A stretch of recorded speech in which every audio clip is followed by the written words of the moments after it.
Hey, what is up, YouTube? I'm back again with another video. Sorry it's been a while. I've been pretty busy. Right now I'm working nights. More specifically the 11 p.m. to the 7 a.m. So I don't really feel like filming videos when I get home. But this is a video talking about the emergency TV show, just like on my shirt. But also today I got new glasses, so no more busted BCGs. I think I might get a new pair, but for now I'm going with the older style. But I've worn BCGs since 2014, I think. But those lenses have been busted. I'm sure you guys can see in my videos, and the prescription is really old too. So I also got these and the classic defense style glasses. But today is going to be talking about the helmets. Maybe you're putting together a costume, or you just want something that looks like it was from the show.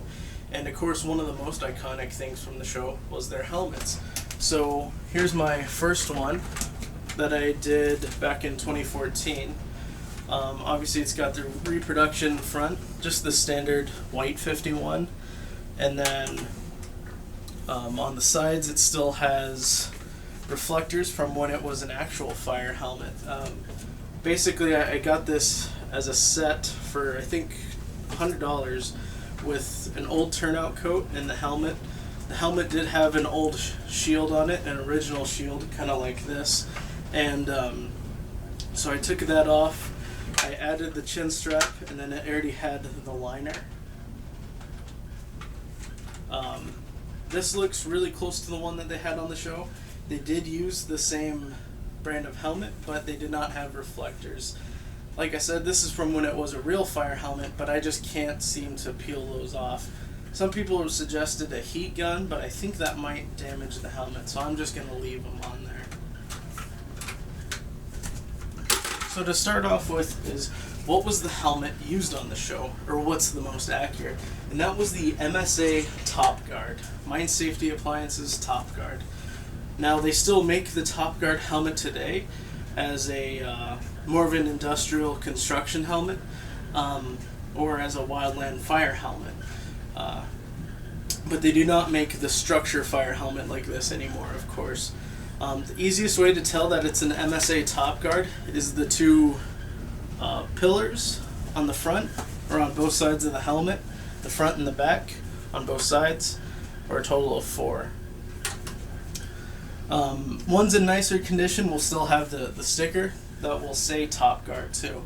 And on the stamp on the front it'll say MSA on there.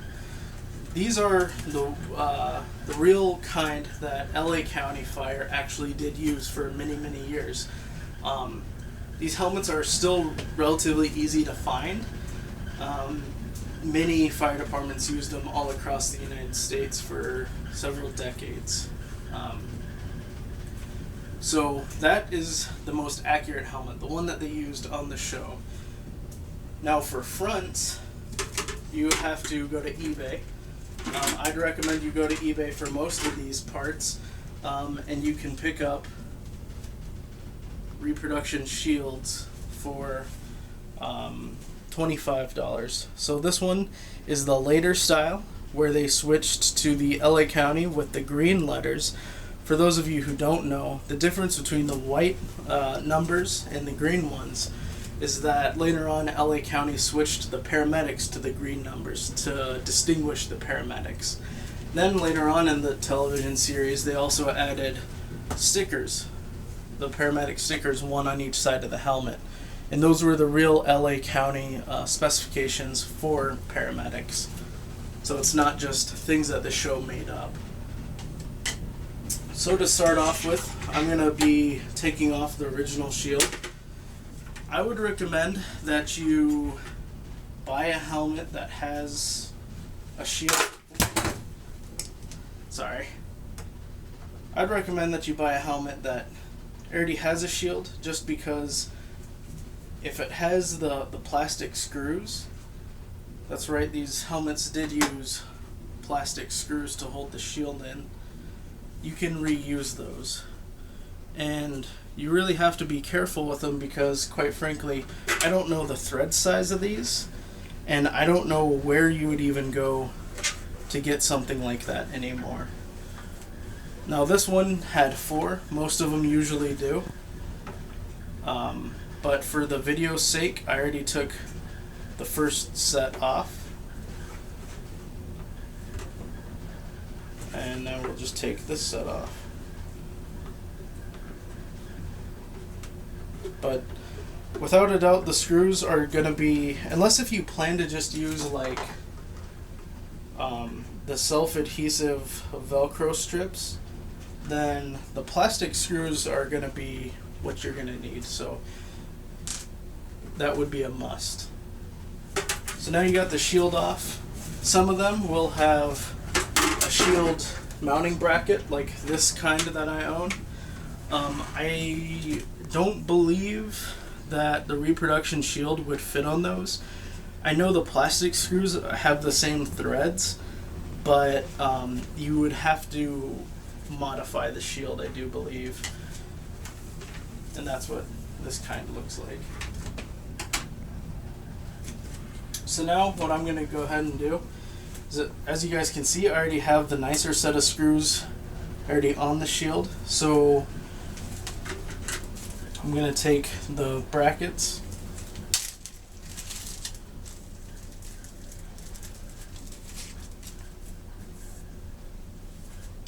just do one at a time here, and I'm just going to put the screw in the first hole. You will kind of have to bend the shield a little bit, but these shields are plastic, the reproduction ones are. The original ones used by LA County were made out of a phenolic tile.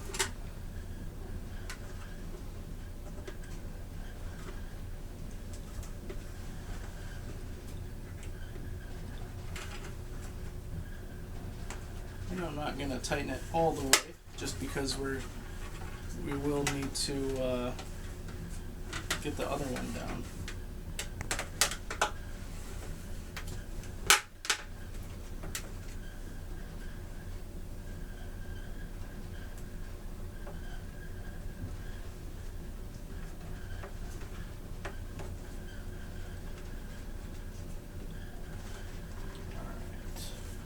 So now I'm just going to tweak it a little bit on both sides to put equal tension on the screws.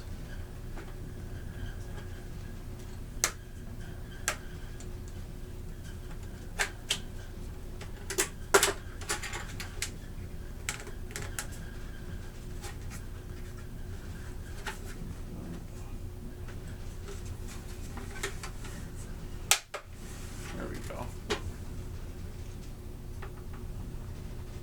Now, if you're just looking for a costume for a party, you can find just any black fire helmet and they do sell decal shields, and that would look okay, in my opinion. But later on, more modern fire helmets from the 80s and 90s are a lot thicker, and even the ones today are also a lot heavier. Back then, you'll notice that this is very, very thin, and it's extremely light. So wearing this to a costume party is going to be convenient. It looks more accurate, and it's not going to hurt your neck. So now that we got the shield on there, now it's time to add the paramedic decals. In a collector's group, they refer to these as meatballs. I'm not sure if paramedics actually called them that. To me, I think they looked more like the Octane or gas station logos. But so on the sides here, you can see that this helmet used to have an American flag sticker, and you could see the 76. So I'm assuming that this was a fire helmet for the 200th anniversary of the United States back in the 70s. That would have been the same era that these helmets were used. And you could see it on this side too. But that was already gone when I bought the helmet, so I didn't have to do any prep work for that. I did wipe it down with a wet rag and went over some spots with alcohol. That does have the potential of discoloring the helmet, but honestly I just wanted to get it clean for the surface area for the stickers. So you could use just soap and water, whatever you want. Now on the television show, I'm actually going to use these brackets or screws and the pillars as kind of to help guide where the sticker should go. And they weren't sitting, the base of the sticker wasn't sitting flush with the helmet. They were hovering maybe an inch or a half. Not too high, but not too low either. About like that.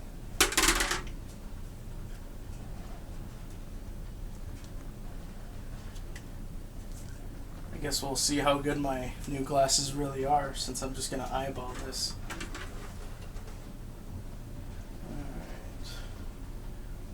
Alright. That looks about good. Hope I don't mess this up. Well, it looks like I might have already done it. Oh, we can work it out. There we go.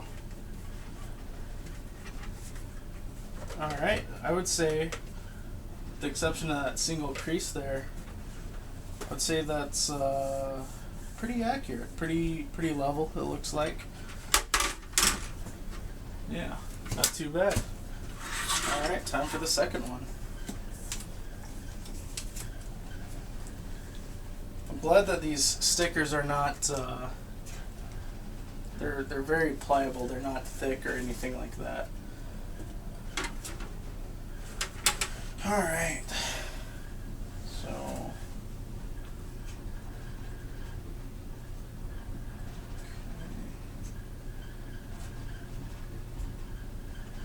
I'm going to use the loop for the hole for the chin strap, because it looks like the edge of the sticker about lines up with that. I'm going to use that on this side.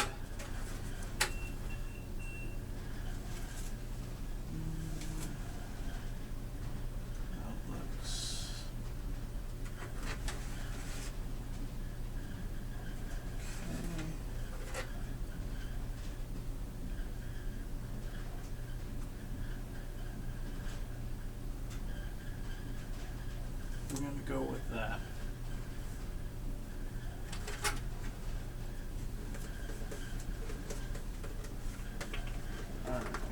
Alright. May have to peel it up a little bit because I did get an air bubble in there. So it's not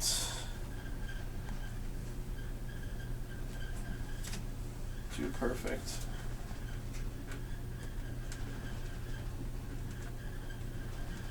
Doing my best to try and not damage. Well, when I peel it up, it's starting to pull away for a little bit, so I'm just gonna call it good. I don't want to risk damaging the sticker. What I may do is take a very thin sewing needle and just pop the air bubble out, but I would say that's pretty darn close. Now you'll notice that this one does not have the liner. Another thing that you really got to watch when you buy these things is the little plastic clips that the liner snaps into. As you can see, this one is broken. I did have a liner in here the other day and it worked fine. But if they're all broken like that and it doesn't have a liner, chances are you're probably not going to get the liner to fit in there. Now, this is a 50-year-old helmet, so where are you going to get the liner? Well, like I said earlier, MSA still makes the Topgard, and even though it's not a fire helmet, it uses the same size of mounting brackets, so it should just be a matter of buying a new one and popping it in. Now, I haven't done that with a modern one. However, if the modern ones don't fit, which I don't see why they shouldn't because they're the same, I would recommend you buy a vintage Topgard fire helmet, or a wildland fire helmet, because those are really cheap, a lot cheaper than these ones, and you can just use that. But since I'm not using this one, I'm just gonna pop this one out. Now here's some other parts that you may come across while on a Topgard.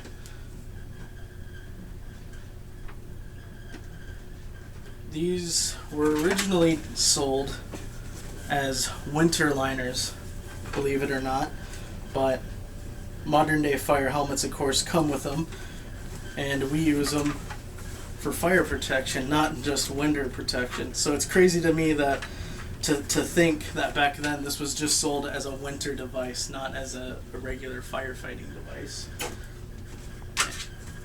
This is what it should look like, and it is adjustable, and I'll show you. You just take your index finger, put it under the bracket like so, and just it pops right out.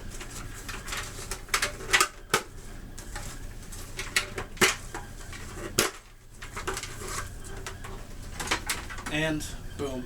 So you just drop this in the inside of there, and there you have it. That's your LA County later season Los Angeles County paramedic helmet.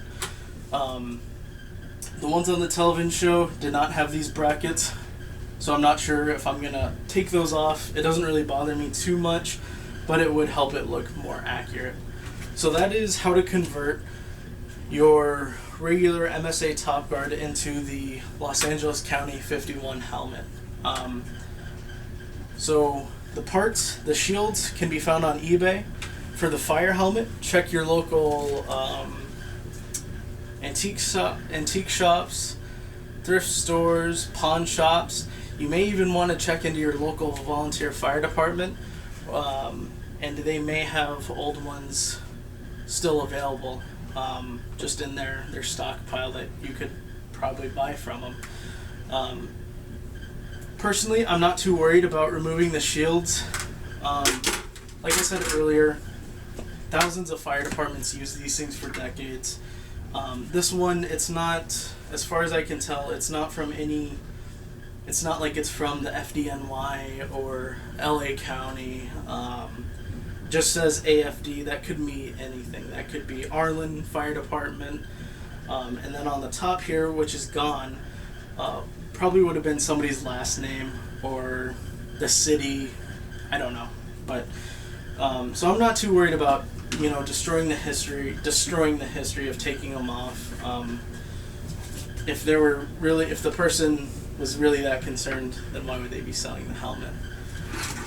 So I would say it looks really great next to the other reproduction one, as well as my original Los Angeles County Ladder 29 or Station 29 helmet.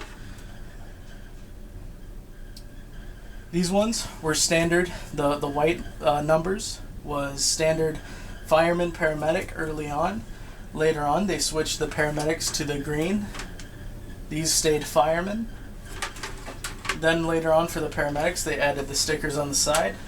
And then the red letters was for ladder companies or ladders trucks, depending on where you're at in the country. Then the ones with the blue and then the white background, those were captains. And then the all-white one was battalion chief. And that's what the different styles that you may have seen on the show. So I hope this was a useful tutorial. I hope you guys learned something new. If you guys have any questions, I'll do my best to answer them about them below. And as always, have a nice day.